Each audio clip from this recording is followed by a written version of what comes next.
1398년 8월의 어느 밤, 새벽 어둠이 채 걷히기도 전에 개경의 골목골목에서 칼 부딪히는 소리가 울려 퍼졌습니다. 그 밤, 조선을 설계한 최고의 두뇌이자 개국 1등 공신 정도전이 이방원의 군사에 쫓기다 최후를 맞았습니다.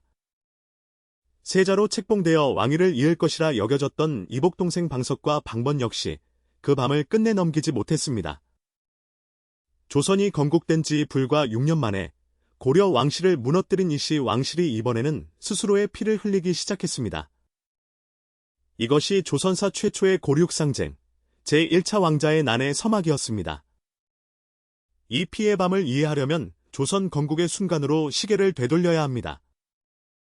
1392년, 이성계는 위화도 회군 이후 4년간의 정치적 격변을 거쳐 마침내 새 왕조의 첫 번째 왕좌에 올랐습니다. 건국의 과정을 돌아볼 때 다섯째 아들 이방원의 공을 빼놓고는 이야기가 되지 않습니다. 이방원은 1388년 위화도 회군 때 아버지의 결단을 적극 지지했고 1392년에는 마지막 고려 충신 정몽주를 선주교에서 제거하는 결정적 행동에 직접 나섰습니다. 그러나 조선 개국과 동시에 발표된 세자 책봉의 주인공은 이방원이 아니었습니다. 태조 이성계는 막내 아들 방석을 세자로 삼았는데 이 결정에는 계비 신덕왕후 강씨의 강한 의지가 크게 작용했습니다. 신덕왕후 강씨는 이성계가 가장 총애한 부인으로 자신의 소생인 방석을 왕위에 올리기 위해 정도전과 깊은 정치적 연대를 맺었습니다. 1392년 방석이 세자에 책봉될 당시 그의 나이는 겨우 11살이었으며 어린 세자를 보필한다는 명분 아래 정도전의 권한은 더욱 강해졌습니다. 이방원은 이 결정에 아무런 반응도 보이지 않았다고 기록은 전하지만 이후의 행동을 보면 그 분노가 얼마나 깊었는지 짐작할 수 있습니다. 세자 책봉을 둘러싼 갈등은 표면 아래서 서서히 끓어오르며 폭발의 때를 기다리고 있었습니다. 권력 갈등의 또 다른 축은 정도전이 주도한 사병, 혁파 정책이었습니다. 정도전은 신진사대부의 이상을 담은 왕권 중심 국가를 설계하면서 왕자들과 공신들이 사적으로 거느리는 무장병력을 국가군대로 통합하려 했습니다.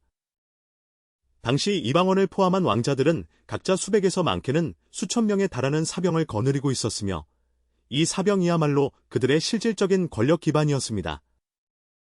사병협파는 곧 왕자들의 군사력을 국가에 귀속시키는 것이었고 이 조치가 종친과 공신들의 강한 반발을 불러왔습니다. 이방원은 사병을 내놓으라는 압력 앞에서 겉으로는 순응하는 척하면서도 실제로는 자신의 군사력을 온전히 유지하고 있었습니다. 사병협파와 함께 정도전이 내놓은 또 하나의 대담한 구상은 바로 요동정벌이었습니다. 명나라의 무리한 요구를 빌미로 요동지방을 공략하겠다는 이 계획은 일견대회 팽창처럼 보이지만 대내적 의도도 함께 담겨 있었습니다. 요동정벌을 위한 군사동원은 왕자들의 사병을 합법적으로 국가군대에 편입시킬 수 있는 완벽한 명분이 될 수 있었습니다. 공신들과 왕자들은 정도전이 요동정벌을 이용해 자신들을 무력화하려 한다는 의심을 품었고 그 불만은 점점 임계점을 향해 쌓여갔습니다. 이방원은 이 모든 흐름을 예리하게 읽고 있었으며 선제 행동을 위한 명분과 시기를 냉정하게 저울질하고 있었습니다. 1398년 여름, 결정적인 순간이 마침내 다가왔습니다. 그해 8월, 태조 이성계가 갑작스럽게 병안에 드러눕자 도성의 정치 지형이 빠르게 흔들렸습니다. 이방원 측이 남긴 기록은 정도전이 이 혼란을 이용해 왕자들을 대궐로 불러 모아 한꺼번에 제거하려는 음모를 꾸몄다고 주장합니다. 그러나 이 주장을 사실로 받아들이기에는 신중할 필요가 있는데 정도전 측의 기록은 전혀 남아있지 않으며 현재 전하는 내용은 모두 승자 이방원의 시각에서 쓰인 것이기 때문입니다. 역사의 진실이 어느 쪽이든 이방원은 이미 행동을 결심하고 있었습니다. 1398년 8월 26일 한밤중 이방원은 자신의 사병을 이끌고 전격적인 군사행동을 개시했습니다. 역사는 이 사건을 무인년의 사직을 안정시켰다 하여 무인정사, 나 기록하며 이것이 바로 제1차 왕자의 난입니다. 이방원의 군사들은 한밤에 도성을 분주히 누비며 정도전 일파를 조직적으로 색출해 나갔습니다. 정도전은 도성 남쪽 남은의 집에 몸을 숨기고 있다가 이방원의 병사들에게 발각되어 그 자리에서 생을 마감했습니다. 정도전의 최후에 대해 일부 사료는 그가 무릎을 꿇고 목숨을 구걸했다고 기록하지만 이는 패자를 깎아내리는 승자의 기록임을 반드시 감안해야 합니다. 그날 밤 이방원의 거사에 앞장선 인물 중에는 처남 민무구와 민무질 형제도 있었습니다. 이들 민씨 형제는 난을 성공으로 이끄는 데 결정적 역할을 했지만 훗날 태종에 의해 역모 혐의로 처형되는 비극적 운명을 피하지 못하게 됩니다. 정도전과 함께 권력 핵심을 이뤘던 남은 심유생 등 주요 인물들이 모두 그날 밤 잇따라 목숨을 잃었습니다.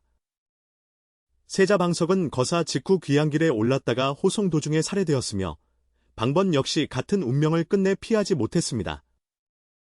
두 이복동생의 나이는 방번이 16, 방석이 17살에 불과했으며 이것이 조선 초기 고륙상쟁이 남긴 가장 가슴 아픈 장면이었습니다.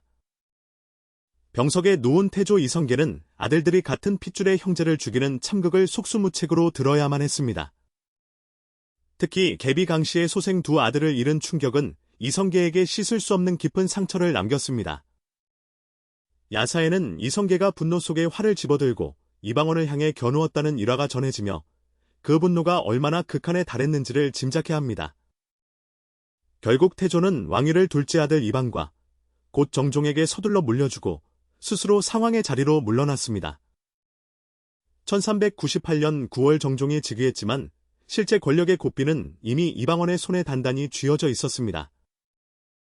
정종의 재위 기간은 흔히 역사의 공백처럼 여겨지지만 실상 이 시기에도 중요한 흐름들이 이어지고 있었습니다. 정종은 즉위 직후 수도를 한성에서 개경으로 되돌렸는데 1차 왕자의 난의 상처가 아직 생생한 한성을 벗어나려는 의도도 있었다고 봅니다. 정종은 온화하고 조심스러운 성품의 군주로 자신에게 실권이 없음을 잘 알면서도 동생 이방원과의 극단적 충돌을 피하며 균형을 유지했습니다. 그러나 정종의 조용한 치세 이면에서 또 하나의 폭풍이 무르익고 있었습니다. 태조의 넷째 아들 이방간이 왕권에 대한 욕망을 조심스럽게 키워가고 있었습니다. 방간과 이방원은 같은 어머니 신의왕후 한씨의 소생으로 친형제지간이었으나 1차 왕자의 난 이후 서로에 대한 경계심이 깊어졌습니다. 두 형제 사이의 팽팽한 긴장 관계에 불을 지핀 인물이 바로 박포였습니다. 박포는 1차 왕자의 난 때 이방원 편에서 싸운 공신이었으나 논공행상에서 기대에 크게 미치지 못하자 깊은 불만을 품고 있었습니다. 박포는 방간을 찾아가 이방원이 형을 제거하려는 음모를 꾸미고 있다는 거짓 정보를 교묘하게 흘렸습니다. 방간은 이 말을 고지곳대로 믿었고 먼저 치지 않으면 죽임을 당한다는 두려움 속에 마침내 거병을 결심했습니다. 1400년 1월 마침내 제2차 왕자의 난이 터졌습니다.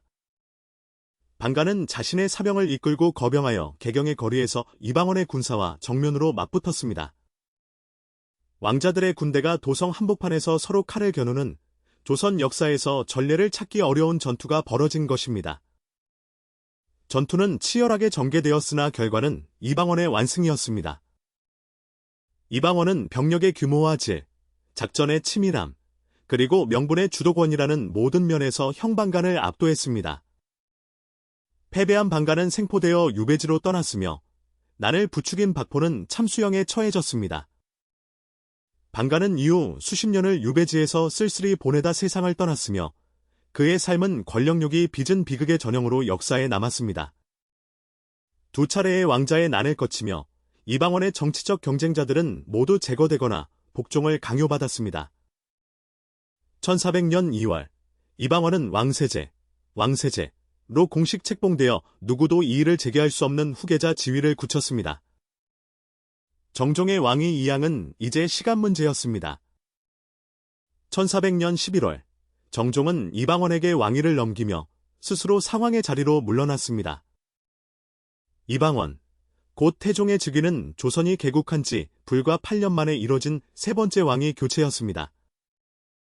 태종의 즉위와 함께 정도전이 그토록 열망하던 재상 중심의 신권 국가는 역사의 뒤안길로 완전히 사라졌습니다. 태종은 육조의 각 부서가 의정부를 거치지 않고 왕에게 직접 보고하는 육조 직계제를 실시하며 왕권을 국정의 중심에 확고히 놓는 체제를 완성했습니다. 이것은 정도전의 꿈과는 정반대의 방향이었으며 조선의 국가체제가 앞으로 어떤 모습을 갖출 것인지를 결정하는 근본적인 전환이었습니다. 태종은 또한 두 번의 왕자의 난에서 자신을 위해 목숨을 걸었던 천암 민씨 형제들마저 역모 혐의를 씌워 냉혹하게 제거했습니다. 은인이자 혈육과도 같은 공신들을 직접 숙청하는 이 결단은 권력이란 절대로 나눌 수 없다는 태종의 철학을 적나라하게 드러냅니다. 고륙상쟁이 트라우마는 태종의 통치 철학 전반에 짙은 그림자를 드리웠습니다.